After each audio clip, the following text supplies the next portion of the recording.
Well, welcome to Noel's World of Whiskey, and we're, as I say, in the new digs here, trying to get comfortable. I talked about doing a Springbank, and of course, looky, I've got a Springbank. It's a 14-year-old, and it is a port wood expressions. There's a lot of reviews on this, but I'm going to do one, pretty much a full bottle here. One of a couple of bottles I've got from Springbank, plus a Kilkerran. And I have done some Campbelltown stuff. I did I believe it was the Victoriana of Glen Scotia. And I got a couple more that I am in the process of doing. So we're going to do this guy here. Let's crack them open. I'm going to give you a little bit of a history of it there prior to the review, so I will not have to talk too much about the review. Let's take a look at this bottle. I'm going to get this in focus. Hopefully I've got it in focus here. So there you are. There's your bottle there. You can see hopefully I've got it, let's move it around this way here. And there you are. And I will check on that and make sure that we've got a good focus on that, so you can see the color, etc. Now, so I went up, checked with the camera, made sure I got it in focus that time. It looks like I did. So, anyways, let's get at her. Let's hide this Talisker. You know, I'm not showing off my whiskeys. I could switch this probably every day. I like to have a little bit of atmosphere, a little bit of a backdrop, hide some of my personal stuff in this room. This is an office. Not a better way I can think of than just put some whiskey behind me. So who knows, next time it might be bourbon, it might be, who knows, maybe even some tequila. But anyways, this is a classic, this 18 Talisker. We're going to have to do him. So anyways, let's get at it here. Like I say, there hasn't been a lot of reviews on this guy here, but there is a few out there. Guess what? We need ourselves a glass. I could go to the other room and get a Glencairn, but I think I'm going to grab one of my Trudeau glasses. So there we are. We've got ourselves a Trudeau glass. Good glass for nosing, actually. Very good glass for nosing. I recommend it if you're doing any nosing on that. Yeah, I like my Glencairn, but this does work for nosing. Let's give ourselves a pour. And as I mentioned, I've done quite a bit of research and history on Springbank through the years, and just recently I got back into it there. There's been some changes. This bottle here actually has Frank McCarty's signature on it, and he is a legend. He's worked in so many different distilleries. Good Lord, he's been over to Isla. I think he spent time with Immergor. Actually, the Ben Wuss, or Wiss, however we pronounce it, he knew a lot about that distillery and their stills, and when they were getting the Glengyle up and running, that's basically where they got their pot stills from. So, you know, he's spent time at Bushmills, one of the oldest distilleries in the world. But anyways, a world of knowledge, kind of like a, you know, he's sort of like a Jim McEwen, we'll say one of the old school guys that they've been in the industry a long time. They probably take a little less of a scientific approach. At least they think they do, but I think there's a lot of science behind what they're doing regardless. A lot of their stuff just comes from just such an amazing amount of experience that they have. And, you know, we think of Billy Walker, some of the more renowned, you know, even a couple of the lesser known inquirer guys, yeah, and some of the younger guys too that are starting to make a name of themselves. So who has come along to replace Frank McCarty is, I believe, got the name of Gavin McLaughlin, and he is a local from Campbelltown. They say the first in 60 years to be running the distillery. So 38 years old, something like that. And we know Hedley Wright is the owner. He's a great grandson of William Mitchell. It's been in the Mitchell family basically right from the beginning, from when the Reeds created started and built that distillery back in 1820, whatever, 1822, 20 something in that era there. And I think it was in 37 that the Reeds got financially in trouble, and again, they were in-laws, they were related to the Mitchells, and so it was William Mitchell bought them out, and my understanding is that it is probably, there's a couple of independents, but it is the only independent that is actually doing everything, actually the only distillery that's doing everything right from the start to the end. I'm talking about their own maltings to the bottling process, all done in-house. And of course they do have an investment in the Glengyle, which is of course the Kilkerran whiskey, and Cadenheads, which is one of the oldest, if not the oldest, independent bottler in Scotland, which is also only a few yards away in Campbelltown. So if you're going to Campbelltown, you have the three distilleries. So you got the Springbank, Glengyle, and Glen Scotia, plus you've got Cadenheads. And they have, I guess, quite a selection of whiskey there too. So, plus various hotels and tasting places and that. So, okay, here we are. We're going to get into this, and we're going to give it the nose. So right off the bat, I am getting lots of fruit. I am getting my pears, my peaches, my apricots. Not so much the berries. So remember, this is port from Port Pipes. Now my understanding is 12 years. I believe first fill sherry. And then that's what I read. So I'm not talking Frank McCarty, so I'm just what I read. And the last 2 years were in Port Pipes. So there could be conflict that could happen between these two, because I have had prior a mix of sherry and port that didn't quite go well together, but I've had other ports that were remarkable. So I've had quite a few port finishes. Getting a whiff of smoke. I think that's the Springbank, what is it, 15%, somewhere around there, that they're, and they're, I forget their time, how many hours with 10, 12, 15 ppm or whatever. And that's in their regular Springbank. It's known as a 2.5 distilled, not triple, not double, 2.5. And they bring back some of the faints from their second distill, and they just have to know when to cut them off. And they get to about the 2.5, somewhere around there.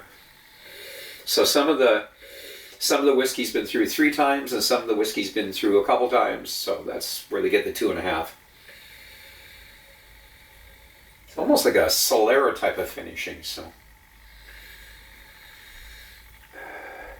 So I mentioned a little whiff of smoke there, but also getting some of the cinnamon, spices, malt mixed with the malt there.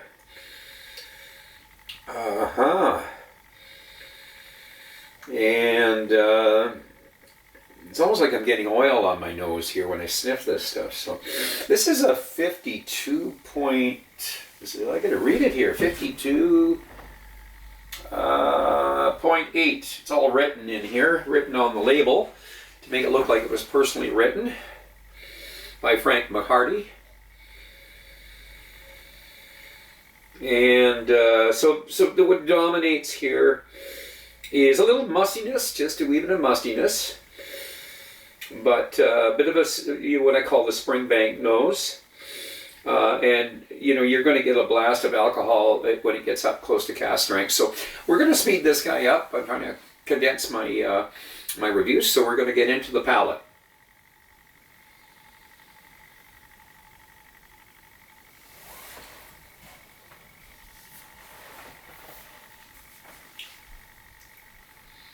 So right off the bat, I'm getting really a heavy tongue coating. We talked about the oil. It's there. It's a thick drink. Still getting my, I'm going to almost move it to apple pie, spicy apple pie, cinnamon, a lot of cinnamon, hot cinnamon, some nutmeg, some baking spices, malt, the grainy cereals with a sweetness. Again, in the background there, I'm definitely, the smoke's still there.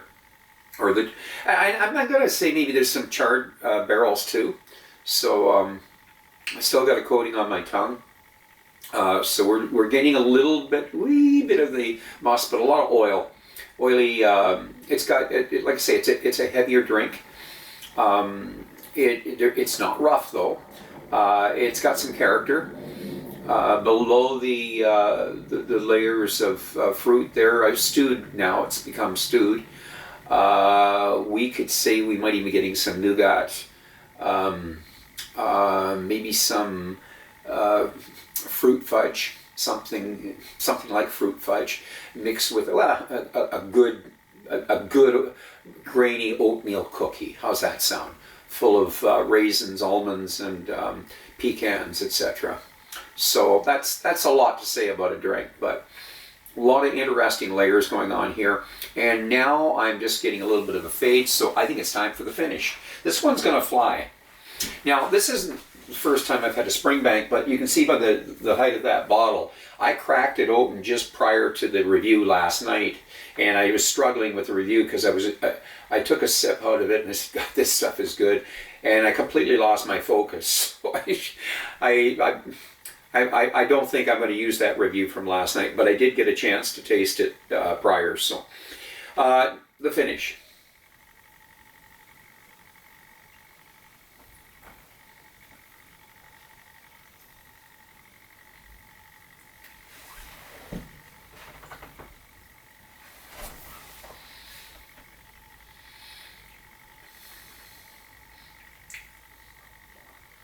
So, this would be a great drink to mix with if you're doing any type of cooking. waste of money, I guess somebody's going to say. No, I'm just saying that it has such an incredible flavor to it.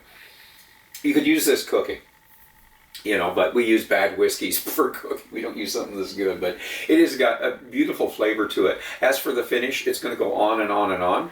So we have a lot more of the licorice notes coming in now, and with the licorice there, it's almost like the bitter salted licorice, the Dutch licorice. Maybe a little bit of bitter chocolate in there too. Having said that, I'm getting something else right now, cappuccino. I'm getting a little bit of cappuccino.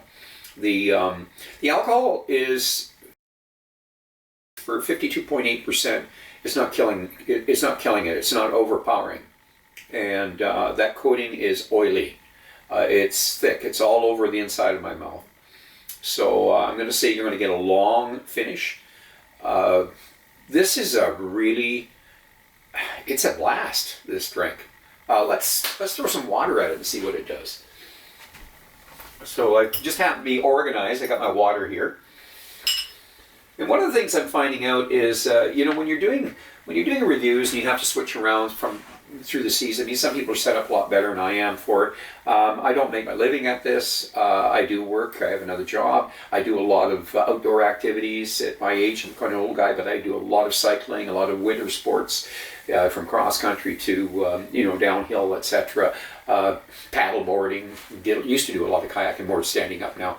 Having said that, to put the time in to do these reviews, I really have to start managing and organizing myself, because they do eat up a lot of time. And there's sometimes you come in here and you don't have the energy to do one, and it's just being smart and making sure you do have the energy. I think last night, because it was a heck of a storm that came through here, and also I'd done quite a bit of traveling, so I'd done a few hundred miles. So I was when I came in, I started the review, and I got relaxed, and I was having a little sip of this, and I only took a sip, and it was so damn good.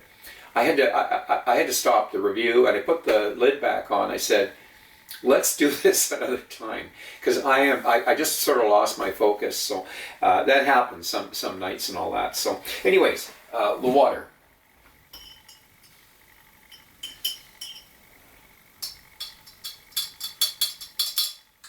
And yeah, I do keep my water close by, so I'm a little bit better organized here today. So with water. And we're getting that, I'm going to say crisp, berries and apples and rhubarb. What did we call that stuff? You know, that's like an apple crisp with rhubarb in it. And berries. My mother used to make it. And not so much the musty notes as aromatic. It's kind of an aromatic, almost aromatic as in a perfume. Citrus, I'm getting more of the citrus now. Yeah, citrus. So this is a sweet, kind of, I don't know if it's a Campbelltown trait, the sweet and sour, or sweet and tart, maybe is a better way to describe it. Okay, the palate.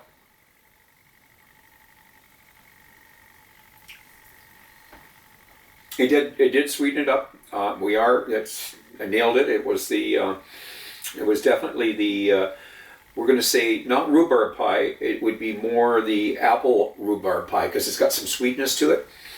Or apple, maybe an apple rhubarb crumble or something. We used to have out at where we used to do a lot of camping and all that, and that's huckleberry blueberry crumble. Not quite. No, I think it's closer to the apple rhubarb crisp there. So the alcohol came the alcohol, but it wasn't bad. It can take the water. Certainly can take the water. This drink. There is a wee bit of that smoke still kicking around, and the licorice. I mentioned earlier the nougat and maybe some nutty stuff going on here. We're getting as we're getting toward the tail end here. I would say we're picking up a wee bit of that wood again. The port's coming through. Yeah, the port wood. And as for the finish on this here, as we mentioned, this is a longer finish. So the water does seem to help it. I'm just another little touch there to.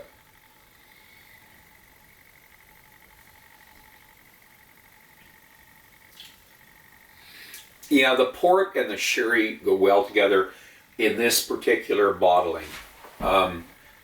This guy here is one of the better port finishes that I've tried.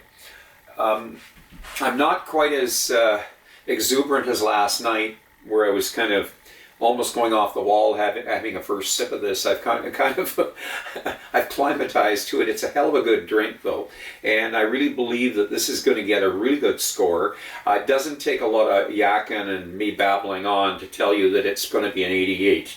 That's where I'm going to put it. It is not because it's a Springbank that it gets an 88. It's because this is my palate and it's telling me this is an 88. I have had other Springbanks. This is the best I have had so far, and I can't get them like we used to. I think my son introduced me to them. Gee whiz, I wish I was on top of it back in those days and had purchased more of them. I've got one other one that I've stored away that I'd like to do a review on. But anyways, that's for another time. So I'm going to say give this one an 88, an honest 88.